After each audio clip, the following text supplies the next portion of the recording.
এই মস্তিষ্ক রয়েছে না, এই মস্তিষ্কর দাম গবেষকরা জানাচ্ছে, যদি বিজ্ঞানীরা জানাচ্ছে যদি বানানো যেত তাহলে 5,000 কোটি টাকা লাগতো এই মস্তিষ্ক বানাতে, তো এত সুন্দর হতো না। এই মস্তিষ্ক চালাতে যে বিদ্যুৎ লাগে এটাকে 2,000 কোটি কিলো ওয়াট বিদ্যুৎ লাগে।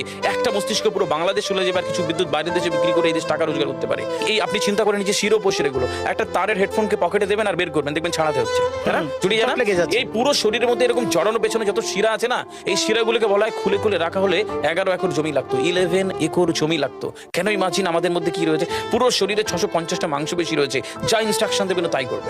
আজকে একবার ভেবে না কাল একটা বাইক কিনবেন, হন্ডা কিনবেন, আপনি বাইরে বেরোবেন দেখবেন সব বাইকের দিকে নজর যাবে, এই বাইকটা ভালো, এটা সুন্দর, মাইলেজ ভালো, কোনটা ভালো, কি দেখবো। যতক্ষণ না কিনবেন মস্তিষ্ক আপনাকে ছাড়বে না, ও চিন্তা করতে থাকবে। ঠিক সেরকম একটা কমেন্ট যখন দিয়ে দেবেন এই মস্তিষ্ক আপনাকে ওই কাজে এগিয়ে নিয়ে যাবে। পৃথিবীতে মানুষ না বেসিক নিডস গুলো ফ্রি পেয়ে গেছে। ভাবুন তো একবার, পৃথিবীর সবচেয়ে লাক্সারিয়াস ড্রিঙ্কের নাম জানেন? পৃথিবীর সবচেয়ে লাক্সারিয়াস ড্রিঙ্কের নাম হচ্ছে পানি, পানি, জল। জল যদি 5,000 টাকা লিটার কিনতে